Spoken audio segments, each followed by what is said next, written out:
All right, welcome out to GoBlackKnights.com. This afternoon, I am privileged to have former Army fullback and 2015 West Point grad Larry Dixon with me. Larry, welcome out to the show, and thanks for joining us this afternoon. How you doing? Doing well. Thanks for having me. Excited to do it, and obviously getting ready for the big game. Absolutely, absolutely. Are you going to be able to go to MetLife on Saturday? No, I'll be watching it from here down here in Oklahoma, but we got a good group of grads, as you do everywhere, so we'll be watching it. Awesome. So along those lines, why don't you tell everybody what you've been doing since graduation, what you're doing now, and just kind of give everybody an update. No, absolutely. So obviously graduated 2015. We talked about it. Went down to Fort Hood, Texas, was down there as an FSO there, platoon leader, all those good things. And then I went to Triple C in 2019, and currently I'm in command here at basic training at Fort Sill, Oklahoma. All right. Awesome. Good stuff. That's funny. We actually have somewhat similar career paths. I did I was ADA, but I did my platoon leader and XO time down at Fort Hood, and then ended up commanding a basic training company in Fort Jackson, actually, before I got It's a good time. That's where I wanted to go, to Fort Jackson. They didn't have any slots there for me, so I ended up here. But it's good. One of my brigade commander and my battalion commander are both West Pointers, so it's nice for them to kind of be just as excited as I am for the big game. Oh, that's pretty awesome. That's pretty cool. But your brigade commander is probably similar class to my age, I'm guessing. Most of my plebe roommate just got promoted to general at Fort Knox last summer, so that was kind of cool. So yeah, that's really cool. Yeah. So cool. Well, Larry, you entered the academy at 2011 under Rich Ellerson's coaching, kind of tenure there, and played fullback. You came in via the prep school, played fullback from 2011 to 2014. So we'll just kind of walk fans a little bit through your experience as a player, to kind of give them a little bit of a look behind the curtain at the Army-Navy rivalry, what I call, and a lot of people call, actually the best rivalry in sports. It's funny, I have a lot of friends who are big football fans down in the Southeast here in South Carolina, where my wife's from. Half her family went to Clemson, half of them went to Carolina. And everybody down there, that's the biggest rivalry out here in Georgia. It's Georgia Tech or Auburn, Alabama. But as I always tell those people, in those states, that's probably true. But Army-Navy is the only game I know where people from all 50 states and all over the globe tune in and actually care. No, 100%. I think it's been cool to watch, especially as I started to move around and reverberate around. You got to see kind of the respect that everybody has to the game. And then obviously, personally, it's cool because you'll meet grads and meet other people in the force, and it automatically bonds you guys, because this is the time of the year where everybody comes on the same page. So it's cool to have been a part of that tradition, and obviously to continue to be a part of it as a fan.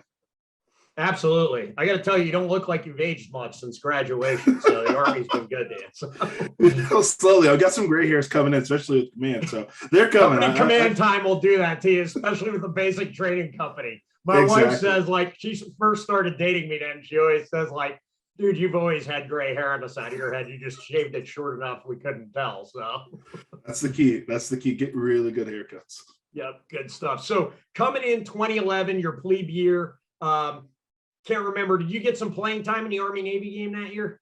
Yeah, I got a little bit. I came in, and originally I was behind Jared Hassan, and so we kind of traded off there. So I was definitely the second back there, but I did end up getting the start there in that Army-Navy game, and then obviously we both took carries that game. And so that's kind of how my entire freshman year was. I kind of had a couple carries, 1, 2, 4 carries in a game, and then I got my first start in Tulane earlier that year. We're probably in the first week of October, and then through the rest of the year, it was kind of me rotating out heavily through the rotation.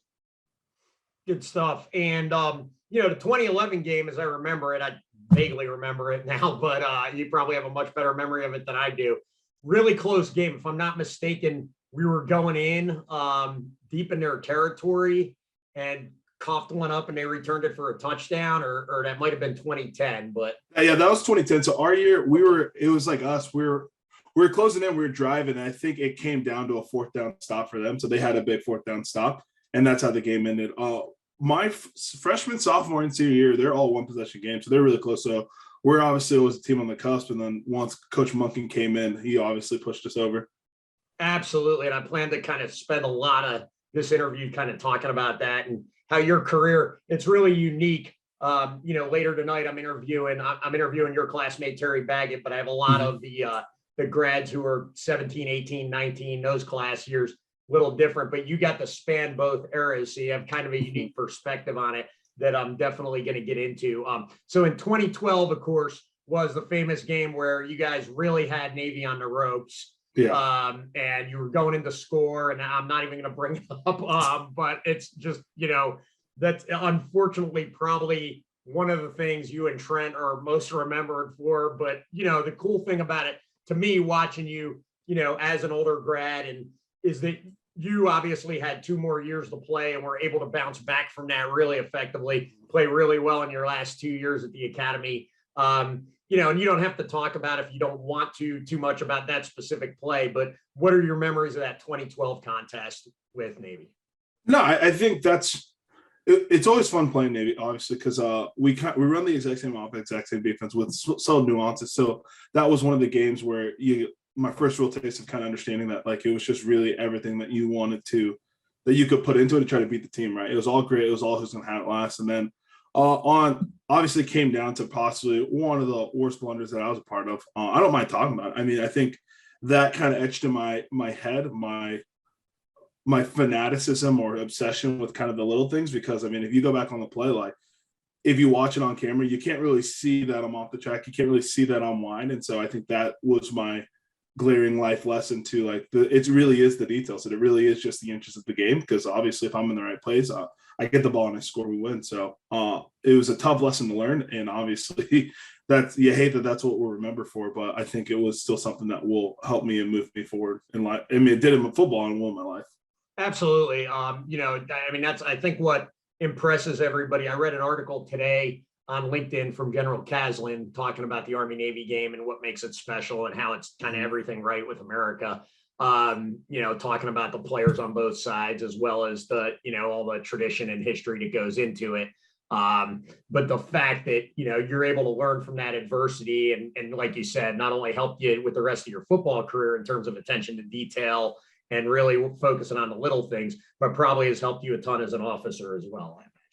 No, 100%. I think it's tough to like care about something where you don't know the outcome. So I think putting that much effort in, learning how to work as a team, working with people different, kind of from everywhere, to come together to do your part to then get to that goal, it really leads directly into the Army. And so the cool thing that I've learned is a lot of the lessons, the way that I go about leading the teams, building up my teams, really falls back onto the way that I was taught during football. So it's really nice that those lessons are still being used as you move forward. And I'm really seeing it even as I start to kind of look beyond the Army and work outside the Army. It's just like those lessons are still there. And so I'm thankful for them. Obviously, if you go back, you would want to change the way that a lot of those ended. But like looking back, you pull on a lot of those lessons. Absolutely. And it's funny, there's always big debate between the fan group, right? And I'm sure you hear it all the time. Looking at it from the stands and not knowing, what you were talking about, that you were off your track by a little bit or whatever, looking at it from the stands. A lot of us thought Trent held the ball too long on the mesh, and that was the problem. But obviously you were inside, you saw it. So, No, yeah, I think it's more full. I think it really says a lot about Trent that, like, obviously something he never wanted to happen either. And like, that was like the end of his career, and he never pushed any of that back on me. And it really says a lot about him and how he carries himself. So, I mean, it was definitely my fault, but I definitely appreciate the way that him, as like my older brother, was there for me in that time. Very cool. Very cool. So, won't talk much about 2013. I try to forget that game quickly myself. So we'll move on to the 20. So 2014 comes around right after 2013. General Caslin makes the decision, hey, it's time to take the program in a new direction. These kids deserve better. Winning matters. We're not, as Caslin always says, we're not just out there to look good or put on a good show. We want to win, because when America sends its sons and daughters into combat, they expect us to win. So, Coach Monken comes in and completely changes the culture, in my opinion. I remember one thing specifically, being there in the 90s when we were there and everything was a beat Navy culture.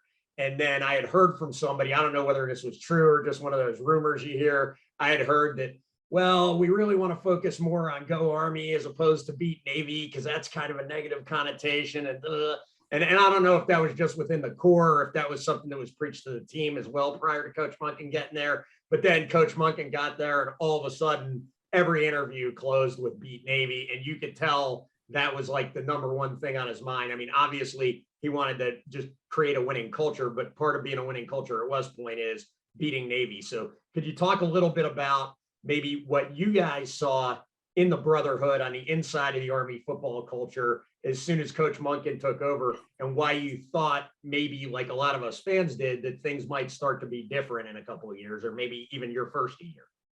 Yeah, I think the first thing you notice about Coach Monken is his intensity.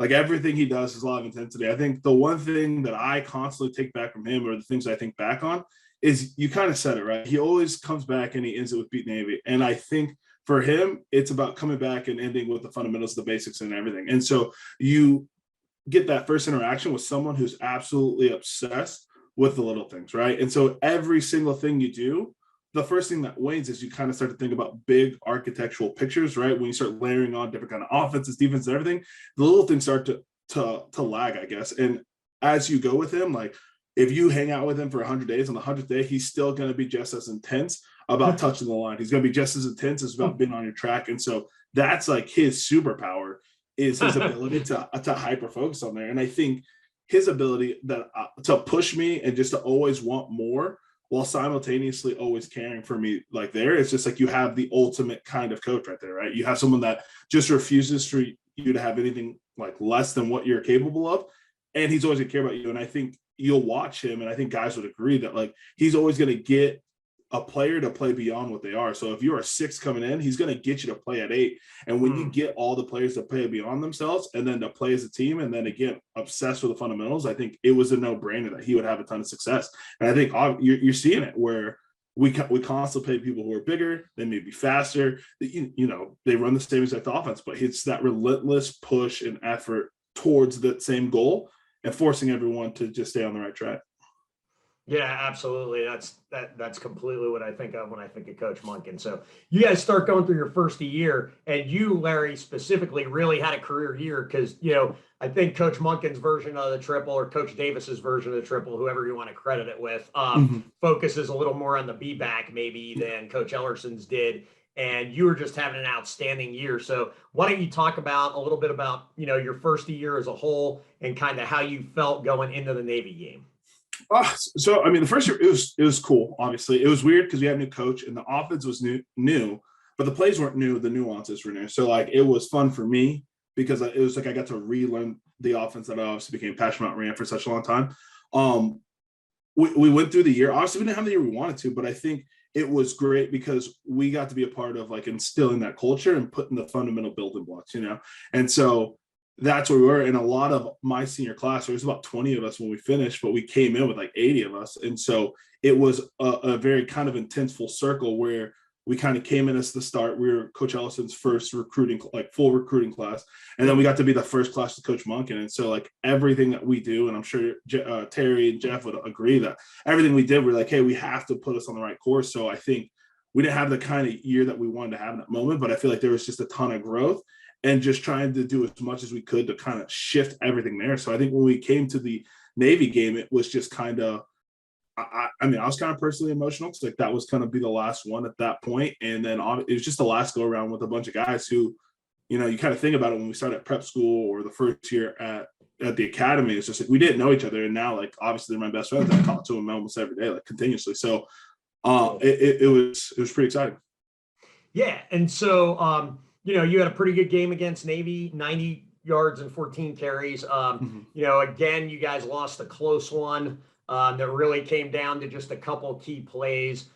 You know, obviously those were some of Navy's best teams with Keenan Reynolds and really, really good football teams. And the fact that you guys hung in with them for multiple years while you were there just couldn't seem to get over the hump. But I'll tell you, at least amongst, it was funny that year, it was in Baltimore, I remember, and I was staying at the Navy host hotel actually in Baltimore. And that night after the game, a bunch of my classmates were there. A bunch of them were football players and we were talking about it. and it just felt different. Like we could tell the program was maybe 1 or 2 years away from breaking through and really starting to take over. Did you guys feel that as well? Like, gosh, it's frustrating we lost again, but I can tell that things are going to change pretty quickly. Yeah, no, I think again, Coach Monken, he makes you believe, and I think it goes without saying. I mean, he's a great recruiter. We've had better recruiting class comes in, but again, Yeah. he really makes you believe in what you're going to say. And like you'll be like, hey, I don't know if I can run through that brick wall. He'll be like, hey, we're going to run through that brick wall, and you're like, yeah, okay, hey, let's go. We're going through the brick wall. And so after the game, he told us, like, I thought again, great of him. He thanked us for the effort we put in, and then he said, don't worry, we're going to get it done. And then even when they knocked him off 2 years later, like I was getting FaceTimes from the coaches in the locker room, like because they wanted us to be a part of it there. So like he told us it would happen. Cool. Yeah, they do a lot, and I still talk to Coach Saturnio like to this day. He was my B-back coach while I was there, and so again, they do a fantastic job of creating a family there. So again, for them to reach back that far to kind of pull us on because they knew how much it mattered. I mean, it says everything. I think Coach Monken, I joke all the time. Coach Monken was involved in some of, the hardest times I've ever had, like you talk to the guys, like, what was your first, mat drill like, right? Your pre-dawn workout like, and they'll be like, we all have the story in those interactions. And like, Coach Monken really breaks you down. But like, I think after that game, yeah, there's a picture, if you look it up, of Coach Monken. He puts his arm around me, says he's proud of me. And, I just get so emotional because like, you just want to win for him just out of so much respect and get back what you see him put in. And like going back there as the GA, like you just watch him every day relentlessly just working the basics. He works so incredibly hard and he cares so incredibly much. So like it doesn't surprise me that they have such like great success now. And I'm still extraordinarily proud to have been a part of it. Yeah, absolutely. It's funny as now I guess it's kind of a side question I'll kind of go into, but as the coaching carousel starts to turn again every year, Coach Monken's name comes up for a number of jobs. I think nothing official yet, but we may have dodged a Duke bullet with Tony Elliott. So that looks good. But obviously his name comes up over and over again because he's done such a good job. And I think, one of the things I've noticed, and I think one of the reasons he would be super successful at a big Power 5 program is because of the old adage that you buy into the leader before you buy into the leader's vision. And it seems like based on what you were just saying, that he's an extremely easy guy to buy into, right? No, 100%. And I think especially, obviously, I've never been a coach at that level, but what I'm starting to see kind of at a leadership level is like, I don't know how to tell like how a coach is so phenomenally better at the X's and O's, right? But I can see great organizational leadership and I can see great leadership. And like, that's something that's going to translate no matter where it goes. And so I think, again, that's his superpower is he's going to manage the organization at a phenomenal level. And he's going to care about his kids. And so if you tell me that I'm getting a coach who's tough, who's going to care about his kids, and he's going to manage his organization in the proper manner, like you're going to see success there. And so it doesn't surprise me every time it comes up. I, obviously hope he never leaves, but it's definitely tough every year as I see people move. And like, I know that we have a gym over there in the Hudson. Absolutely. So, if you could kind of, because this is always something everybody talks about, right? There's all the crazy emotions and nerves that go into an Army-Navy game. And I mean, being a former athlete myself, I can't imagine, what the butterflies must be like in your stomach before a game like that when you walk onto a field. But, it always comes down to, and Coach Monken says it every time, the more emotional team's not going to win because both teams want to win with every fiber of their being. It's who can execute the best. Yeah. As an elite level athlete, and I will call you that as a D1 athlete, what does it take to kind of master those emotions, keep them in check so that you can use them in your favor instead of them working against you? No, I think Coach Monken, he drilled on it a lot. I think it's controlling what you can control and then really focusing on the basics, right? And I think when you're getting emotional, or at least what Coach Attorney always talk about me is you would be outcome based, right? You're thinking too much about the outcome, right? And like that's what makes you emotional because obviously it's something we want. Like obviously, if you're singing second, it's going to be a super emotional time for you. It's like, but he's like the craft running the plays, like thinking about the fundamentals of the X's and O's of what you're trying to do, the actual steps you're going to take, like you become less motion. So like taking it one play at a time, it's not so much so you don't forget or to win that play. It's really keeping you in a level spot as well. So I think that's what we were focusing on. It's just like, hey, like let's win this next play because the further we get away from this one play, whether it's looking back or looking forward, emotions are coming in, and not only are the emotions coming in, it's just things that you can't control. Absolutely. I think that's great advice. for anybody out there listening who might be a player or a coach. I 100% agree with that. So last couple of questions. I guess my second to last one, this is something unique to you because, now Coach Monken's got the program so successful that the Army-Navy game isn't these kids' last game together. Yeah. They're always going to a bowl game, which is great, 100%. obviously. But for you and Terry, you knew the Army-Navy game in 2014 was going to be your last time strapping it up with your brothers playing for Army. What is that feeling like? It's hard to describe, it's more emotional, but it's just such a happy time. It's like the happiness I had playing the game was on steroids because like everything that you had worked for culminates at one point, and like every guy that you wanted to be in the locker room with you is there. And so it's something to be said that like when you're lacing up for the last time, you have everybody that you want around you. So it's that. And I think after it was like, and I talked to a lot of full players about this too. It's like, it's hard to, pivot to find the next thing because like everything that I had done from when I was 8 was for like that moment. So it was definitely cool. It definitely culminated. It was cool that it culminated in a place where my family my family across the country could watch. And so it's just a deep assignment. And I had a lot of gratitude, not like a lot of guys could strap them on, not a lot of guys make it. And so to make it that far, to do what I did and just to run that race, it felt good. Cool. Well, this is kind of second to last question before we wrap up.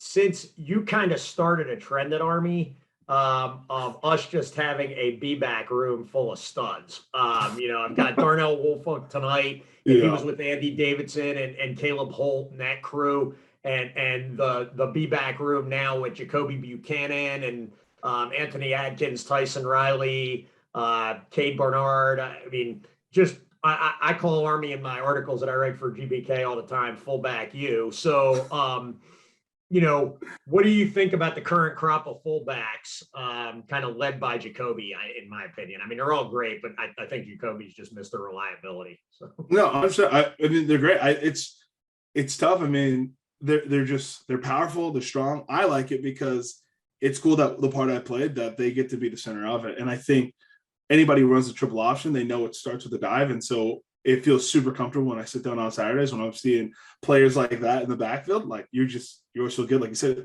like Jacoby Buchanan, like I don't think he's ever lost a yard on a carry, which is like insane to think about as a running back, to think that anytime you touch the ball, you're going forward. And I think when you have that kind of stats coming out, like it's exciting.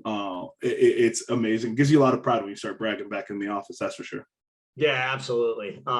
So before I let you go, Larry, anything else you kind of want to talk about or let the fans know as they're watching here on GBK? I think I could be wrong, but I thought I saw a message from you last year that you were working on some stuff in DC or something like that. Is that right? Some legal stuff or something? Oh, no. I float around. Okay. No, I'm just finished up in the Army, and then I'll take my next step here. And like I said, obviously anybody watching, like there's only one thing to say: it's go Army, beat Navy. Absolutely, go Army, beat Navy. Thanks so much for your time. Have a great rest of your week, and be watching a victory next Saturday. So absolutely.